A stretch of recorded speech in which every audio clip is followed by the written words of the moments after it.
กคนเลยสบายดีน้องเบิดทุกคนเลยเนาะสบายทุกคนเลยก่อนอื่นเนาะเจมส์ขอย้ำความเสี่ยงก่อนเด้อเจมส์ขอย้ำความเสี่ยงให้กับไอ้น้องก่อนไอ้ที่ว่าเข้ามาแล้วเนาะไผสิอยากเทศนำก็โอเคต้องยอมรับความเสี่ยงบ่ได้ถ้าว่าเฮายอมรับบ่ได้ก็อยากให้เบิ่งเป็นแนวทางเป็นกรณีศึกษาเด้อสำหรับในเฮามีก็จะเป็นการแชร์แนวทางของข่อยที่จะมาแบ่งปันให้ซื่อๆไผที่ว่ายอมรับบ่ได้ก็เทรดดีโมก็ได้เนาะเพื่อเซฟต้นทุนตัวเองไว้คือตลาดในช่วงนี้ก็เป็นตลาดวันอาทิตย์โมงนี้ก็เป็นคนที่ว่าวางหลายและคนจะเข้ามาเทรดแน่นอนเนาะมันก็มีหลายมันบ่ได้มีแค่พวกเฮาเนาะโอเคครับเนาะเดี๋ยวเราจะมาเริ่มกันในออเดอร์นี่แหละเนาะเดี๋ยวเราจะเริ่มกันในออเดอร์นี้แหละเนาะ3แดงเนาะ3แดงแล้วจังหวะนี้แทงนี้จะเป็น3แดงแล้วนี่ตลาด .coin เด้อมื้อนี้จะเทรดของ .coin คือเก่าเนาะครับจะเทรดของกราฟของ .coin เนาะ .coin เนาะไอ้น้องบ่ฟ้าออกนำก็ได้เด้อเด้อค่อยๆเบิ่งค่อยเช็คก่อนสำหรับในปัจจุบันนี้ก็ถือว่าประเทศกันลงมาอยู่มั้ยแม่นี่มีอินดิเคเตอร์บ่ทันตัดจะซื้อขึ้นบาทนึงเด้อขอซื้อขึ้นบาทนึงพออินดิเคเตอร์บ่ทันตัดเถื่อไอ้น้องโอ้ตัวตัดนะพ่นเนาะมาตัดส่วนท้ายนะพ่นเนาะมาตัดส่วนท้ายไว้ในจุดนี้เนาะเนาะในโซนที่ว่าเตรียมเข้าน่ะบ่ทันตัดสุดๆๆบ่ทันตัดซ้ำโอ้ยพ่นเนาะบ่ทันตัดซ้ำแต่ว่าเฮาออกปุ๊บน่ะตัดเลยเนาะตัดเลยพ่นในจุดนี้เนาะพ่นเดี๋ยวเบิ่งก่อนเด้อไอ้น้องมันจะขึ้นไปได้บ่เจ้าเนาะพ่นเนาะตลาดในช่วงที่ว่าเตรียมเข้าน่ะบ่ทันตัดเชื่อมันจะได้ขึ้นไปได้บ่เดี๋ยวไม้นี้เจ้าเด้อมันนี่ก็ถือว่าก็มีเด้มันก็ดีอยู่เด้แต่ดีบ่แฮงอยู่ได้เบิ่งช่วงท้ายเด้อจดบ่บ่จดพุ่นเนาะบ่จดให้พุ่นเนาะเฮ้ยดิจิตอลตัดช่วงท้ายนะเจ้าเมื่อกี้นี่ช่วงที่เก็บออกบ่ทันตัดเชื่อแต่ว่ามันมาตัดในช่วงท้ายๆเนาะตัดช่วงท้ายก็เลยว่าเฮาก็ไปสวนมันจุดนึงช่วงที่ว่าเฮาเข้านะมาเดี๋ยวเบิ่งใหม่นี่เด้อเดี๋ยวเบิ่งใหม่นี่เดี๋ยวเบิ่งก่อนอย่าฟ้าออกนำเด้อคนนั้นอย่าฟ้าออกนำได้อย่าฟ้าออกนำได้อย่าฟ้าออกนำเชื่อตอนนี้บ่นี่เป็น2เขียวเว้ยบ่นี่จะเป็น2เขียว2แดงเว้ยจุดนี้จะเป็น2แดงเบิ่งก่อนซะเนาะมีการทิ่มทรายด้านลมอีกเนาะชื่อว่าลิ้นแบบลีลาหานิดนึงเนาะแท็กเชียดนี่ก็ได้เนาะคันที่เว้ากันจุดนี้ก็บ่งบอกคนท่าซื้อนั่นแหละเนาะในจุดนี้ก็บ่งบอกคนท่าซื้อแล้วค่อยทำความเข้าใจก่อนทำความเข้าใจในตอนนี้ชื่อว่าที่ขึ้นไปโอเคตามที่อันนี้สังเกตเบิ่งเด้อถ้าว่าตอนที่ว่าจะเข้ามาเทรดนะเจมส์ก็ได้สังเกตเบิ่งอยู่เนาะอยู่แต่ว่าอาจจะบ่ทันละเอียดพอปานใดตามที่ว่าอันนี้เบิ่งนะตามที่ว่าอันนี้เบิ่งเด้อเดี๋ยวข้อยจะตีกรอบก่อนเบอร์1ข้อยจะทำความเข้าใจกับราคาของนี่ที่ว่าเฮาเทรดในปัจจุบันนี้เนาะเทรดในปัจจุบันนี้เป็นกราฟที่ว่าดีดเนาะเป็นกราฟที่ว่าดีดแป๊บนึงเด้อเนาะแป๊บนึงตลาดแต่จุดนี้เว้ยก็คือลักษณะมันทำออโตไมกันขึ้นไปแล้วขึ้นไปเดี๋ยวค่อยตีขอทำความเข้าใจกับมันก่อนมันจะเป็นก็เป็น2โซนอีกเนาะเป็น2โซนตีขึ้นไปนี่ก็บ่ได้อีกพี่เนาะจุดนี้จุดที่ว่ามันลิ้นนะนี่จุดนี้จะปรับตัวมันขึ้นไปนี่ค่อยที่ว่าตีเส้นไว้แป๊บนึงเด้อเนาะในโซนนี้ก็เป็นตลาดที่ว่าปรับตัวขึ้นไปเรื่อยๆเนาะโอเคเดี๋ยวเฮาเข้ากันใหม่ที่2เนาะเมื่อกี้นี้เฮาพลาดได้เนาะกินดีๆเนาะก็บ่ดีดอกเนาะเพราะว่าเฮาเข้าแล้วมันเปลี่ยนนะมันเปลี่ยนแปลงนะแล้วก็เฮ็ดให้เฮานะไปผิดหรือว่าส่วนทางอินดิเคเตอร์ไปในส่วนที่ว่าเฮาวิเคราะห์เดี๋ยวเบิ่งมานี่เนาะมานี่ก็จะค่อยๆวิเคราะห์กันแหละจะค่อยๆเทรดคือกันเด้อมานี่อาจารย์วิเคราะห์ซ้ำวิคือได้อาจารย์เดี๋ยวที่น้องอันซื้ออาจารย์สลับว่ะสลับคือกันอาจารย์ฮะลงมาแฮงเนาะเดี๋ยวเบิ่งก่อนเด้อลงมาอีกบ่ลงมาอีกบ่ลูกลงมาอีกบ่เดี๋ยวเบิ่งมานี่เด้อเดี๋ยวเจ็บเบิ่งมานี่เนาะเดี๋ยวเจ็บเบิ่งมานี่ก่อนมานี่ก็จะเป็นตลาดที่ว่าโอเคมานี่จะซื้อขึ้นบาทนึงเด้อไอ้น้องเด้อทันบ่เนาะขอซื้อขึ้นบาทนึงก่อนเนาะเพราะว่ามันลงมาจำหลายแล้วเนาะในจุดนี้ก็ติดโซนี่ติดโซนี่อยู่นิดนึงเนาะมาเบิ่งว่าแท่งนี้มันจะขึ้นไปได้บ่สมเจ้ามานี่ก็ถือว่าอาจารย์บอกหา62วิสุดท้ายก็ได้อาจารย์ท่านตามอาจารย์แน่ใจหั่นล่ะโธ่คนเอามานี่เฮาขายเฮาซื้อขึ้นไปเนาะมานี่เฮาซื้อแล้วเขาเอาเด้อบายมานี่เขาเอาเด้อบายแล้วกันมานี่มาเบิ่งว่ามันจะขึ้นไปบ่เนาะเพราะมันก็ลงมายาวหลายแท่งเนาะเดี๋ยวหาวิสุดท้ายเด้อตอนนี้เนาะมันก็บ่ได้ดีดได้มันนี่ส่งท้ายเนาะนี่ส่งท้ายเนาะนี่ส่งท้ายเนาะนี่ส่งท้ายคักเวนั่นนี่ตลาดคักขนาดอาจารย์มันมาเล่นสลับได้หน่อยอาจารย์เนาะคนอื่นละย่านเนาะปานเฮาแล้วว่าคักเนาะม่วนเนาะคนอื่นว่าคักเว้ยตื่นเต้นดีท้าทายว่ะท้าทายเนาะแม่นเดี๋ยวค่อยเข้าไม่หนีอีกเด้อ ไม่นี่ค่อยจะซื้อขึ้นแล้วกันเด้อไม่นี่เด้อไม่นี่ค่อยขอซื้อขึ้นก่อนไปไปวิเคราะห์แตกต่างกันกับส่วนนะวิเคราะห์แตกต่างกันกับส่วนในส่วนนี้จะลินก็คือมันจะเทกันขึ้นไปแล้วในจุดนี้ก็จะฮอตไปนี่แหละจะเทขึ้นไปตามที่ว่าอันนี้เบิ่งนะเนาะหรือว่ามันผิดพลาดจุดใดก็ขออภัยแต่ว่าตามที่อันนี้เบิ่งค่อยก็อาจจะเบิ่งในจุดนี้แน่จุดนี้มันลงมาแล้วมันจะขึ้นยกกันขึ้นไปในจุดนี้ก็ลงย้อนเพียงนี้อาจจะยกขึ้นไปต่อตามที่ว่าอันนี้สังเกตเบิ่งมื้อนี้เฮาเข้าออเดอร์บายเข้าซื้อมื้อนี้เขาเด้อแต่ละคนก็อาจจะวิเคราะห์แตกต่างกันกับส่วนใดเด้อเขาเด้อหรือว่าอยากตามก็ตามได้เนาะมื้อนี้เนาะโอเคเนาะก็ชื่อว่าวินงามๆเนาะเนาะ ดิด โอ้ ดิด เกือบ ขึ้น ได้ ดิดล อี ง ก ปั่ ช่ น อง ล วี ม สุ เล ด ย ท้าย ขึ้นทุบลงปั่นลมเลย โอ้ดีเกินนะจ๊ะ จะซื้อค่อยแม่จำจิบ่เยอะนะจะบ่เยอะนะ โอ้ดีแท้ขนาดนั้นช่องวีสุดท้ายเลยอาจารย์ แม่นดีแฮงแม่นี่ข่อยตามที่ข่อยเบิ่งเด้อตามที่ว่าอันนี้สังเกตเบิ่งแม่นี่จะเข้าออเดอร์บายซื้ออันนี้เนาะเข้าบายด้วยกันแม่นี่เนาะเข้าบายเลยเนาะอายมักบายอันนี้เขาซื้อกันเนาะแม่นี่เจมเขาซื้อเด้อเพราะว่าเจมจะเบิ่งจากSony เนาะเจมจะเบิ่งจาก Sony เนาะนี่โซนบริเวณนี้เนาะโซนบริเวณนี้ชื่อว่ามันจะเทขึ้นงามๆเนาะในจุดนี้เจมก็เลยเบิ่งว่ามันจะเทขึ้นไปพอดีไปหาหรือว่ากายส่วนพวกนี้กายส่วนพวกนี้ไปนะประมาณยกขึ้นประมาณนี้แหละเนาะประมาณนี้หรือว่าประมาณนี้แหละมันจะยกขึ้นนะถ้าว่าตามที่อันนี้วิเคราะห์นะตามที่อันนี้วิเคราะห์เนาะเนาะไปที่ว่าวิเคราะห์แตกต่างกันก็อาจจะส่วนเนาะคือเจมกับวิเคราะห์สุดความสามารถเนาะแต่ว่าดีดลงมาขึ้นเนาะโอ้ตลาดดินเขายังหาดีได้อาจารย์ แม่นอ๋อเนาะสลับ ต้องทายลงงานนี้วินเลย สิเสียก็เสียวีสุดท้ายได้ก็ได้วีสุดท้ายโอ้ กระตำเลยจุดนี้กระตำนะจุดนี้กระตำอยู่จุดนี้กระตำทานอยู่จุดนี้ก็ได้กระตำอยู่เราตามที่อันนี้เบิ่งเด้อไม่นี่จะซื้อเด้อไม่นี่จะซื้อบาร์1แล้วกันไม่เขาซื้อบาร์1เด้อไม่นี่เจมซื้อบาร์1แล้วกันไม่นี่เนาะ วัดที่ซ้ำ ไม่นี่ค่อยเบิ่งนะค่อยเบิ่งตลาดนะมันตามที่ว่าอันนี้สังเกตเบิ่งน่าจะเป็นแท่งที่พักโตแล้วขึ้นไปต่อนั่นนะค่อยเบิ่งตลาดว่าตอนนี้มันจะขึ้นไปเรื่อยๆนะตามที่อันนี้สังเกตเบิ่งกันเนาะเจ็บก็เลยว่าเขาซื้อกันไปเลยเข้าบ้านกันไปเลยในจุดนี้นี่อย่าไป10เหรียญอีกผมว่าไปหลายค่อยจะบ่ขึ้นเด้อค่อยจะไป10เหรียญก่อนเนาะไม่แรกไม่2ไม่3ก็ยามันคือตอนนี้นี่ก็จะเป็นเขียวน้อยเนาะเป็นเขียวน้อยอยู่ตอนนี้ก็ชื่อว่ายังเป็นเขียวอยู่เนาะ ดิดลงมา ขึ้นโอเคขนาด ตลาด ไว้ตีได้ก็ได้วีสุดท้ายเสียก็เสียวีสุดท้ายโอ้ยตาย ตลาดแบบนี้นี่ตลาดแบบนี้หัวใจวาย ตื่นจากภาพเทคนิคนี้ มานี่เขาออเดอร์บายเลยเขาซื้อเลยเด้อมานี่เขาซื้อเลยก่อนมานี่ขอซื้อบาร์1เด้อเขาบาร์นี้จุดนี้นี่ก็ตามที่อันนี้เบิ่งนะตามที่อันนี้เบิ่งเนาะมาเบิ่งก็แท่งตัวนี้เด้อแท่งตัวนี้มันจะมีแฮงซื้อและแฮงขายเข้ามาเนี่ยในจุดนี้ก็ยังมีแฮงซื้อเข้ามาอยู่เนาะก็เลยว่าเขาซื้อเลยจุดนี้เนาะค่อยออกไปเนี่ยค่อยมั่นใจทุกแมตช์เจ้าเนาะค่อยมั่นใจทุกแมตช์นี่ได้ค่อยออกไปนะเนาะมันจะวินจะพลาดกับอันนี้กับบ่ว่ากันเด้อเพราะอันนี้ออกไปก็มั่นใจทุกแมตช์ที่ว่าอันนี้วิเคราะห์ไปแล้วเนาะคือสาเหตุที่ว่าซื้อเนาะสาเหตุที่ว่าซื้อนี่เจมเบิ่งตลาดในตอนนี้นะมันจะพยายามปรับตัวขึ้นไปต่อคือแต่จุดนี้โซนเก่ามันจะปรับตัวขึ้นไปเรื่อยเนาะแล้วมันจะมีช่วงราคาที่เบรกเอาอยู่เนาะในช่วงที่ว่าเข้านะเนาะมันจะเป็นจังซั่นเนาะเด้อมันจะเป็นจังซั่นนะก็คือตามที่ว่าอันนี้วิเคราะห์นะอันนี้ก็จะเบิ่งจากจุดเก่าไปนำเนาะไอ้น้องต้องเข้าใจเตรียมเด้อเนาะเพราะว่าบางทีมันก็บ่วินทุกไว้นะเนาะพอจะตามก็ยอมรับความเสี่ยงให้มันได้เด้อเดี๋ยวไม่นี่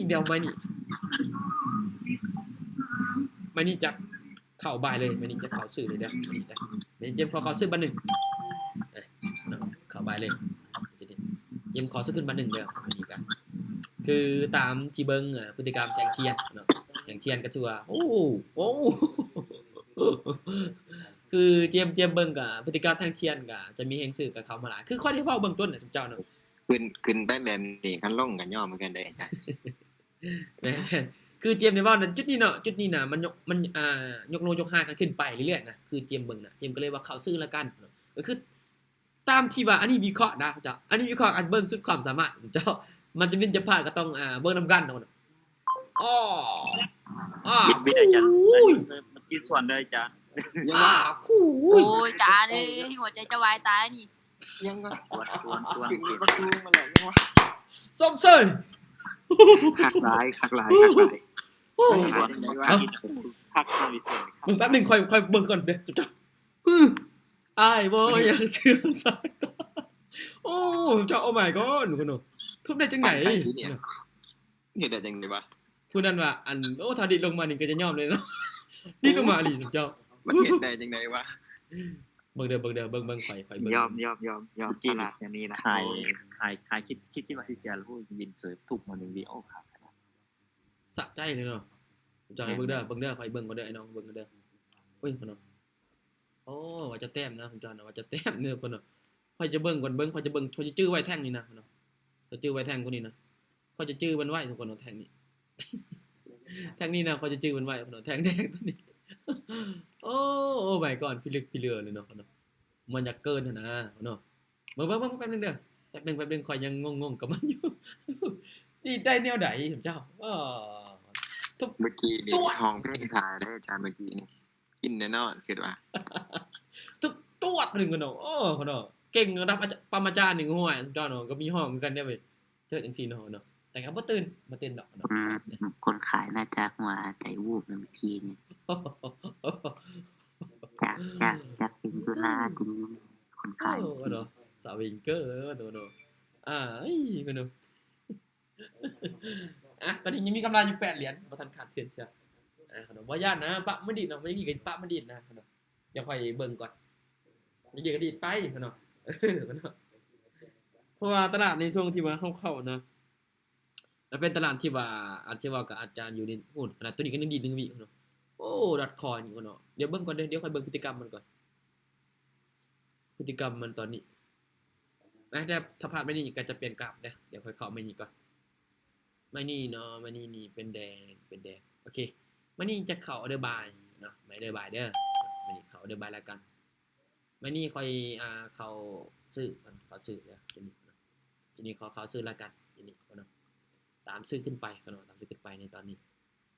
คือตลาดในตอนนี้ก็คือเจมก็ออกไปแล้วเนาะเข้าไปที่ออเดอร์ซื้อเนาะในออเดอร์นี่เจมซื้อละบาทแต่ละคนนี่ส่วนแน่นอนไม่นี่เนาะแต่ละคนจากที่ว่าตลาดสถานการณ์หรือว่าตลาดในปัจจุบันนี้เนาะก็ถือว่ามันดีดกันพอสมควรนี่แหละเนาะ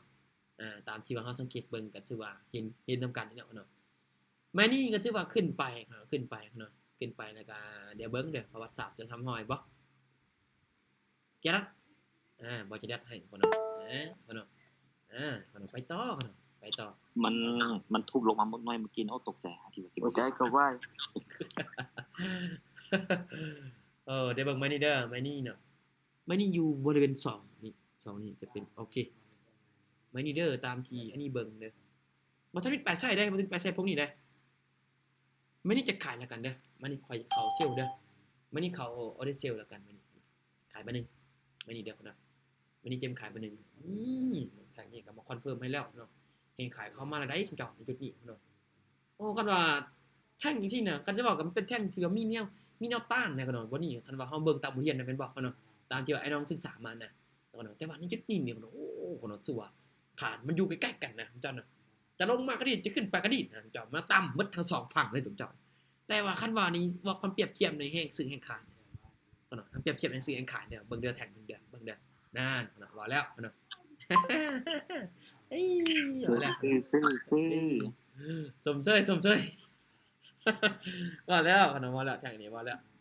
เป็นกับ ดิบขึ้นดิบลงอย่างนี้ เป็นกับเลยเป็นกับคันนี้แท่งลานเนี่ยไปที่ X แล้วขนม เบิ่ง XRP ก่อนเด้อ XRP นี่ก็ค่อยเบิ่งก็ดีคือกันนั่นแหละขนม XRP ก็ดีคือกันแท่งตัวเฮาเข้าตัวมันดีดนะจะเป็นแท่งตัวนี้ตามที่ว่าอันเบิ่งแท่งนี้น่ะนี่แท่งจะคล้ายคือกันเลย XRP กันคือกันแหละเดี๋ยวเบิ่งค่อยเบิ่งซุยก่อนเดี๋ยวค่อยเบิ่งซุยก่อนซุยนี่ก็คันว่าดีดบ่ก็ดีคือกันอยู่แต่ว่าอาจจะบ่แห้งปานใดแต่ก็ว่าโอ้เนาะตลาดมันดีดบ่ดีดก็คันว่าเฮาจับจุดมาได้มันก็เข้าได้นะเจ้าอันนี้เว้าแท้เลยเดี๋ยวค่อยเบิ่งเดี๋ยวค่อยเบิ่งTX ก่อนนี่เนาะTX ก็ลิ้นในโซนนี้เจ้าเป็นคู่แหละโอ้แต่ว่าแท่งนี่คันว่านี่จะเข้านี่เข้าขายแล้วนี่คันปิดเต็มคือ3ซื้อ2แท่งนี้ได้อัน TX นี่กับนี่ก็จะขายเลยเนาะอัน TX แต่ว่าปิดเต็มนะแต่ว่าเดี๋ยวเบิ่งก่อนเดี๋ยวเบิ่งตามสภาพก่อนเนาะเมื่อกี้นี่ดอทคอยดีดแฮงเนาะดอทคอยดีดแฮงนี่อันนี้ขาย 1,000% แล้วตอนนี้ เดี๋ยวค่อยเบิ่งดอทคอยก่อนไอ้น้องเฮา อ้อพะเนาะโอเคดอทคอยเลยเอาเนาะบ่ไปใส่ดอกดอทคอยนี่แหละมักเลยคนดีขึ้นยามมันพะเนาะมาเดี๋ยวโอ้เนาะเดี๋ยวแป๊บพะเนาะแป๊บโอเคเดี๋ยวค่อยพูดแล้วพะเนาะค่อยพูดแล้วเดี๋ยวตลาดมันเป็นจังซี่เนี่ยเดี๋ยวพูดไว้แล้วพะเนาะเดี๋ยวแป๊บนึงก่อนนะแป๊บนึงเด้อตลาดในโซนนี้มีซุมเจ้าบ่ให้ว่ากันแล้วเนาะดีก็ดีแท้ดีกว่าเดี๋ยวเด้อดีแท้ดีกว่าไอ้น้องตลาดจังซี่นี่คันว่าตลาดจังซี่นี่ตลาดสวิงเนาะเนาะสวิงในตอนนี้สวิงมาเดี๋ยวเขาจะเข้ากันเด้อไม่นี่เนาะไม่นี่เขาจะไป20เหรียญละกันเนาะไม่นี่เอาไป30ละกันไม่นี่เด้อไม่นี่เจมจะไป30เด้อเนาะไม่นี่เนาะแต่ละคนก็วิเคราะห์แตกต่างกันกาหรือว่าออกนำก็ได้บอกนำก็บ่เป็นหยังเนาะแล้วแต่เฮาเลยที่จะวิเคราะห์เดี๋ยวเบิ่งไม่นี่เดี๋ยวไม่นี่ดินในระดับนี้แฮงซื้อเข้ามาหลายแข่งนี้เนาะแฮงซื้อเข้ามาหลายอยู่แต่ว่าเบิ่งไปใช่นี่ก็ถือว่ามีการดีดโตกันถือว่าหุ้นแฮงถือว่าหุ้นแฮงพอสมควรเลยเด้อในจุดนี้ไม่นี่ขายแล้วกันเนาะไม่นี่เจมขายเด้อไม่นี่เนาะเจมเขาเด้อเซลเนาะนี่นะเนาะเอาเด้อเซลเลยจุดนี้เนาะส่งท้ายมีการปฏิเสธราคาก็ลงมาอีกเนาะในจุดนี้เนาะจงไปใช้ด้านเชิงนี่เนาะจงไปใช้ด้านเชิงวันนี้เจมขายเนาะเจมขายเพราะว่าเจมเห็นว่ามันขึ้นไปตามปลายไส้พวกนี้หรือว่าตามจุดนี้เจมก็เลยว่าขายมาก่อนเนาะแห้งขายกระทุบกันลงมาได้แห้งขายกระทุบกันลงมาอยู่ในส่วนนี้เนาะไอ้น้องส่วนบอกมีไผส่วนบอกคุณเจ้าในจุดนี้เนาะมีไผส่วนบอกเนาะตลาดในตอนนี้นี่ก็ถือว่าก็ยึกยักอยู่ตอนนี้นี่เดี๋ยวมันจะทุบลงมาได้บ่ได้เนาะส่งท้ายนำกันเด้อเนาะอึ๊บเห็นบ่เนาะ ตามอาจารย์วิทย์งาม ไอ้ ตารางรถพ่อคุณแม่มันนี่ครับขนาด ตลาดเมืองคนโหดหายเลยตลาดโหดหายเลยตลาดนี่ ใส่คำว่าตลาดรถพ่อคุณแม่มันครับ ก็เนาะดักอีกโอ้ได้นี่เซลไอ้เนี่ยก็เนาะขายก็เนาะดักอีกนะก็เนาะดักอีกเจ้าดักอีกนะก็เนาะจุดนี้นะก็เนาะวินโอ้ได้นี่ก็เนาะวินก็เนาะได้นี่นะเจ้านะขายเลยก็เนาะในสวัสดี เป็นปอจัด มั่นใจนะทุกคนเดินออกไปมั่นใจนะบ่สิมันดิ้นปะมันดิ้นนะบ่ต้องญาตินะนี่ญาติมันเนาะมันจะดิ้นขึ้นดิ้นลงกับ เมื่ ญา อ ติมัน กี้อาจารย์ให้ผู้สาวจูบแก้มมาตี ได้เบิ่งทางนี้เดี๋ยวเบิ่งมันจะปิดแดงบ่เนาะได้เบิ่งเด้อจุดนี้เด้อเนาะพอมันก็ขึ้นไปตามจุดนี้เด้คือตามจุดนี้นะจิมก็เลยว่าขายเพราะมันเป็นจุดที่ว่าใกล้เคียงกับราคาที่มันลิ้นอยู่ในตอนนี้เนาะจิมก็เลยว่าขายลงมาเลยนี่เนาะมันสิไปไสเจ้าน่ะ น้องไม่จ่า เนาะมาเนาะตลาดดีน่ะก็ยามมันนะบ่ย่านเนาะไผสิว่าตลาดดีนี่ก็โอ้คนไผสิว่าเข้ายากนี่ก็แฮงมักที่จะอยากเข้าน่ะมักความลำบาก เจ้า ทดสอบความหัวเด้เนาะเฮาทดสอบเฮาปฏิกิริยาสมองเฮาจะเป็นแบบใดทุกคนเดี๋ยวเบิ่งมื้อนี้เป็นแท่งน้อยแล้วนี่เด้มันฮู้เฮาจับจุดใดมันจะเปลี่ยนแปลงแล้วแบบนี้เนาะเดี๋ยวเบิ่งก่อนซะก่อนมื้อนี้ผ่านเนาะมื้อนี้เป็นจังซี่ค่อยก็บ่เข้าเป็นจังซี่เนาะ จะเป็นจังซี่ค่อยก็บ่เข้านะเจ้าเครียดค่อยก็เครียดเจ้านะ มักแน่ยากๆเนาะอาจารย์ ฮะ มักแน่ยากๆคือผู้สาวแหละง่ายหลายกันบ่มักอุ๊ยเอาเฮ็ดอ้ายบ่ได้ติสัตว์ แบบยังนี่มันได้มามันคุ้มค่าเนาะ แม่น เฮ้ยผู้สาวอยู่นี่ได้เจ้าได้ ทุบ เดี๋ยวเบิ่งตัวนี้เราเข้ามาบ่ตัวนี้เราเข้ามานี่เราให้หัวเจ้าได้ เราบ่เข้ามาเว้ยเราบ่เข้ามาวันนี้เราบ่เข้ามา มาวันนั้นเดี๋ยวเข้ามาต่อมานี่เดี๋ยวเข้ามานี่เด้อมานี่เป็นแท่งที่ว่าเป็นแดงเต็มอยู่เด้อถ้าว่าขึ้นไปก็ตามถามจุดนี้มานี่ขายวันนี้ขายเลยเนาะวันนี้ไปเซลเลยเด้อวันนี้เขาเอาเด้อเซล10เหรียญเพิ่นบ่ไปหลายเนาะ10เหรียญก็เงินกีบก็ประมาณ 200,000 กีบประมาณนี้แหละเนาะมานี่ขายลงมาแล้วของเจ้าถ้าขึ้นไปก็ต่ำ จ้า เนาะ ครับ ต่ำจุด จ้า ฮะ ทำแรกเรียงบ่ ทำแรกเรียนแรกกันแรกอันนี้ก็เติมทอนในทีมกันปกติแรกคือกันแม่เดี๋ยวเบิ่งในตอนนี้นี่ก็เป็นแดงแล้วเป็นแดงแล้วมีแต่มาลุ้นกันส่งถ่ายแหละเพราะว่าตลาดในโซนนี้ก็ถือว่าปรับตัวกันลงมาแล้วตามที่ว่าเฮาสังเกตเบิ่งเนาะกันเนาะนั่นเนาะว่าแล้วเนาะ วินอาจารย์ส่วนเมื่อกี้เนี่ย มันเป็นแนวนี้ในตลาดนี่มันสอนแผนนะอาจารย์ แฟนซ้อนแฟนเนาะเอาแล้วมาเอาค่อยหมักนี่ค่อยบ่ย่านเจ้าเหนือมานะมา ขึ้น มา ความยาวไปทุบลงความยาวกับทุบขึ้นเนาะ เฮ็ดมาดิเฮ็ดจังซี่เอามาเฮ็ดมาดิอืมมื้อนี้จะซื้อขึ้นแล้วกันดักเลยพี่น้องมาดักเลยมื้อนี้เด้อมื้อนี้ซื้อขึ้นดักเลยมาได้เบิ่งมื้อนี้เด้อซื้อขึ้นเลยนะมื้อนี้คนเนาะดักมาเบิ่งมันจะขึ้นไปบ่เดี๋ยวเฮาดักเลยนะตอนนี้ค่อยก็คือค่อยจะเบิ่ง ไผยอมไผเนาะอาจารย์ เด็ดขาดเลยค่อยจะเด็ดขาดเลยเนาะคันว่าเข้าก็เข้าบ่เข้าก็บ่เข้าเนาะถ้าพลาดก็โอเคบ่เป็นหยังยอมรับได้เนาะถ้าว่าวินก็โอเคยอมรับได้เนาะมันจะเป็นจังซี่นะเนาะแล้วเบิ่งจุดที่นี่เนาะมันก็ทิ่มไปทางอยู่ด้านลุ่มเนาะแต่ว่าตลาดนี่คือเฮาเห็นกันนะจิมก็เลยว่าขอดักก่อนในจุดนี้มาเบิ่งเด้อ2ถาดเด้อจึ๊กนี่บ่แล้ว นะดูเกมมาแล้วอาจารย์ ตลกแฮงจานดักอันนี้นะ เนาะมานะข่อยย่านเจ้าน่ะเจ้ามาน่ะเจ้าสิซำใดมาเดี๋ยวข่อยเบิ่งให้อีกแป๊บนึงเด้ออันนี้เด้อไม่นี่ก็ตามฐานอยู่ลุมได้ตามฐานอยู่ลุมอินดิเคเตอร์ซี่ขึ้นมานี่มาเข้าออเดอร์ซื้อเด้อจุดนี้ขอซื้อขึ้นเบิ่งก่อนในจุดนี้เจมขอซื้อขึ้นแล้วกันมื้อนี้ดักคือเก่าอีกดอกดักคือเก่าอีกในจุดนี้เนาะเพราะว่าตอนที่ว่าแท่งแดงนี่มันลงมาเนาะและอินดิเคเตอร์เนี่ยมันก็ยุ่ขึ้นมันออกนะมันออกจากห่างจากตัวนี้มันบ่ไปกับแท่งเทียนนะเจมก็เลยว่าเขาซื้อแล้วกันในจุดนี้เด้อคนน่ะมาเบิ่งนำกันคนน่ะมาเบิ่งว่ามันจะปิดเกี่ยวให้เฮาได้บอกเด้อในจุดนี้เฮาเข้าได้บ่ายเขาซื้อในจุดนี้เด้อเดี๋ยวเบิ่งก่อนเนาะเดี๋ยวเบิ่งนำกันส่งทางเนาะเพราะว่าตลาดในตอนนี้มันก็บ่ได้มานอนนะคือเอาเห็นกันเนาะเนาะเดี๋ยวเบิ่งเด้อเนาะตามที่อันนี้เบิ่งเนาะจดบ่จดให้เนาะโอ้เพิ่นชั่วมันจงไปซ้ายอยู่ลุมน้อยนึงเนาะปิดน้อยนึงสิได้เมื่อกี้นี่คันบอกก็เสมอเนาะเมื่อกี้นี่แต่ว่าลงมาน้อยนึงแล้วก็นิ่งเลยเนาะมันนิ่งเลยโอ้ฐานนี้จุดนี้เนาะเนาะฐานบริเวณนี้นะฐานในส่วนนี้เป็นฐานน้อยๆซื่อเนี่ยตามหลังนี่ขึ้นไปบ่ได้เชื่อเด้ตามไปได้เมื่อกี้นี่เด้ยะว่าตามมาเด้ยะว่าตามมาจึงเข้านะยะว่าตามมันจึงเข้าแต่ว่าตามก็ยังสัตว์ลงมาขึ้นอีกเด้อโอ้เนาะสิว่าเทกันลงมางามๆเลยในจุดนี้ก็เทกันลงมางามๆเลยแต่ว่าตอนนี้ยังมีกำไรอยู่35เหรียญเนาะ35เหรียญแต่ตอนนี้ก็ลงมาขึ้นเดี๋ยวเบิ่งเฮาเบิ่งเขาโซนอีกเดี๋ยวค่อยจะเบิ่งโซนนี้เนาะเห็นบ่แต่ละจุดที่มันเล่นจังซี่เนาะจุดนี้ก็จะเป็นจุดที่ว่าตั้งต้นเนาะขึ้นไปก็จะตามกว่าตัวนี้เนาะนี่แล้วมาจุดนี้ก็ขึ้นไปสูงแล้วก็มอนจุดนี้ก็ลงมามันจะแสดงกันขึ้นเลยมันจะแสดงกันขึ้นจุดนี้นี่น่าจะฮอดเพียงนี้นาทีจุดนี้เนาะน่าเพียงนี้นาทีนี่แท่งแดงตัวนี้นะเนาะจะขึ้นไปต่อแล้วเนาะเดี๋ยวเบิ่งเฮาเบิ่งนำกันเด้อไอ้น้องก็วิเคราะห์ไปนำกันเลยเด้อถ้าแต่ละคนวิเคราะห์เป็นอะไรก็สามารถสอนได้เนาะหรือว่าตามได้เพราะว่าเฮาก็ต้องใส่ข้อมูลไปนำในการเข้าเทรดเนาะคือในจุดนี้เนาะถ้าว่าตามที่เบิ่งเด้อตามที่อันนี้เบิ่งเด้อไม่นี่คนเอาไม่นี่ชื่อว่าอยากลังเลคนเอาขอผ่านก่อนเด้อคนเอาอยากลังเลในจุดนี้เจมเบิ่งอยากลังเลเนี่ยเนาะคันว่าจะซื้อก็มันก็ยังลงบ่ทันจำเชื่อนะเนาะในจุดนี้จอนบ่ย่านมันลงมาหาโซนเก่ามันก็เลยว่ากั้นไว้ก่อนกระบอกซะไม่นี่เนาะกระบอกกัน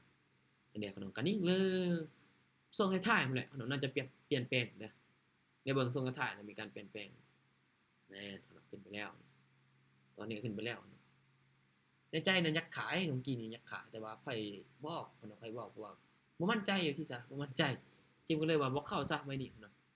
ไม่บ่มั่นใจก็เลยบ่เข้า ช่วง1วิน่ะอันนี้เบิ่งแล้วอันนี้มาเบิ่งเวลานี่คือว่าจึ้งโดนนี่นะโดนขนาดใดมันจึ้งช่วง1วิค่อยมาเบิ่งนะค่อยมาจับเบิ่งเวลานะเมื่อกี้น่ะค่อยก็เบิ่งอยู่ได้สังเกตเบิ่งอยู่ได้เจ้าค่อยเบิ่งเวลาเนี่ยว่าเวลามันคือเป็นจังซี่วะอันนี้เบิ่ง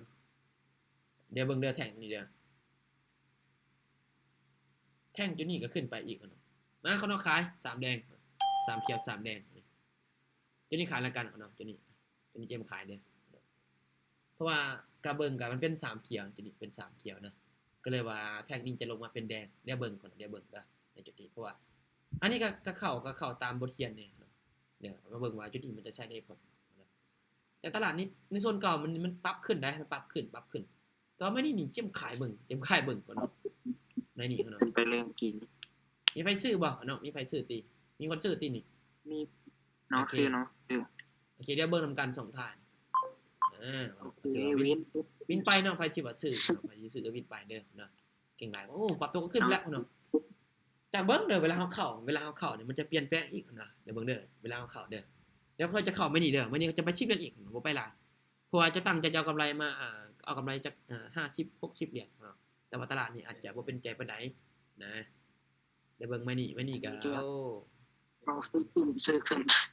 โอ้ในจุดนี้โอ้แฮงซื้อทุบราคาขึ้นไปแฮงขนาดเนาะเนาะตอนนั้นจุดนี้แฮงซื้อเข้ามาหลายแล้วเนาะแต่จุดเก่านี่แหละพี่จุดนี้ก็เทกันขึ้นไปงามๆเลยผมเจ้าเบิ่งแท็กนี้นะเนาะมาเบิ่งแท็กนี้นะคนเนาะ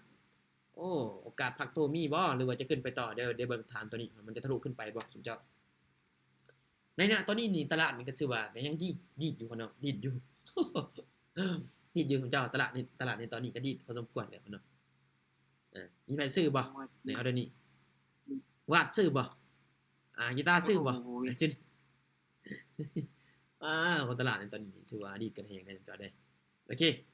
มาเดี๋ยวเขาจะเข้าไม่นี่แล้วกันไม่นี่เนาะไม่นี่เป็นแท่งอันที่ว่าเป็นแดงเนาะเป็นแดงเดี๋ยวโอเคไม่นี่ขอจะเอาไปออกเลยเด้อขอจะเอาไป25เลยคุณเนาะไม่นี่จะไป25เลยแล้วกันโอเคไป30เลยแล้วกันไม่นี่นะไม่นี่เขาจะไป30เลยแล้วกันไม่นี่ขายเด้อขายมาหนึ่งไม่นี่ขายมาหนึ่งเจ้าตามที่เบิ่งพฤติกรรมของแทงเทียนก็เลยว่าเลือกตัดสินใจขายลงมาจุดนี้ ซื้อสวนไป โอเคก็นอนตามได้ส่วนใดเจ้าได้ส่วนใดเลยแต่ละคนก็จะบริหารเงินไปทำกันนั่นแหละเนาะเพราะว่าเจมก็ภายได้กำไรในแบ่งเด้อตอนนี้ก็ขึ้นไปเนาะตอนนี้ก็ขึ้นไปเจ้าขึ้นไปคือกันตอนนี้ก็ในเบิ่งส่งท้ายแหละเนาะส่งท้ายในเบิ่งไม่นี่เนาะจะเสื้อข่อยบ่เจ้า เกิน ไปก่อนแล้วเสื้อข่อยบ่มาแล้ว กำลังสิเศร้าเด้อยาหน่อย กำลังจะเศร้าเลย อ๋ออีกบางอย่างเบิดแล้วสิเศร้าเอาใหญ่ กำไรละตี้นี่ เอาอินรวยเลย กำไรละตี้นี่เพราะว่าค่อยเข้าน่ะค่อยเข้าโซนนี้มันมีแฮงขายเป็นเสร็จราคานะเจมก็เลยว่าขายนี่ กำไรอันนี้ เดี๋ยวเบิ่งแท่งนี้เด้อตอนนี้ก็โอ้เวลาเฮาก็ชื่อว่าพอเหมาะพอเจาะเนาะก็ชื่อว่ากำไรมาเดี๋ยวค่อยจะออกไปอีกไม้นึงเนาะไม้นึงเด้อเดี๋ยวไปไม้นึงถ้าว่าได้กำไรเฮาก็ถ้าว่าได้หรือเสียเฮาก็พักกันเนาะเพราะว่าเฮาใช้เวลากับอยู่กับตลาดนี่โดนไปแล้วเนาะอันนี้ก็จนลืมเบิ่งโมงเด้ออันนี้ก็ได้จนลืมเบิ่งเวลาเนาะเพราะว่าใช้ในการเทรดในมือนึงต่อมือเนาะก็หรือว่าต่อรอบก็ใช้บ่ดนเนาะคุณเจ้า30นาทีก็พอแล้วเนาะบ่ต้องอยู่เป็นชั่วโมงก็ได้เนาะแต่ว่าคันเบิ่งตลาดนี่ก็เบิ่งแต่จะเฝ้าเข้าเชื่อเด้อแต่จะเฝ้าเข้าเชื่อเนาะคันเบิ่งตลาดจะเฝ้าเข้าเชื่อ ซื้อแต่จันเมื่อกี้นอนใส่อัน MACD พอมันพอดีมันขึ้นไปตัดกับเส้นแบบนั้นทีนี้ โอ้ชื่อว่ากำไรงามๆเนาะก็ได้สุดท้ายพาวินเนเวอร์มาเดี๋ยวมานี่ค่อยจะไปเนาะเขาจะเข้าได้เลยเดี๋ยวมานี่อันนี้เดี๋ยวเจมเข้าออเดอร์ก่อนมานี่โอเคเดี๋ยวโอ้คนมานี่ก็ลงมายาวๆเนาะลงมายาวๆเลยลงมาตามโซนเก่าก็โอ้บ่ทันแล้วเนาะมานี่เนาะบ่ได้เบิ่งเวลานี่เจ้าเดี๋ยวเบิ่งก่อนมาถัดไปแล้วกันคุณเจ้าใจเย็นๆเนาะใจเย็นเรียนเวลานิดนึงก็บ่เป็นหยังดอกคุณเจ้าก็ถือว่าให้คลิปของมันยืดยาวเกินไปอีกนิดนึง พาจิว่าอันก็จะลืมไปเบิ่งตัวเองใน2แอปแดงเด้อ ลืมไอ้น้องไปเบิ่งอย่าลืมตัวเองนะแอปแดงของข่อยลงทุกมื้ออยู่เนาะเดี๋ยวเฮาเข้ากันไหมนี่เดี๋ยวเข้ากันไหมนี่เอาเด้อไม่นี่ ใส่เสียงน้องแบบโลๆเลยเจมส์ อันนี้เดี๋ยวบ่ได้ตัดอันนี้ลงเลยเด้ออันนี้ลงเลยนั่นก็ว่าแล้วทุบลงมาแดง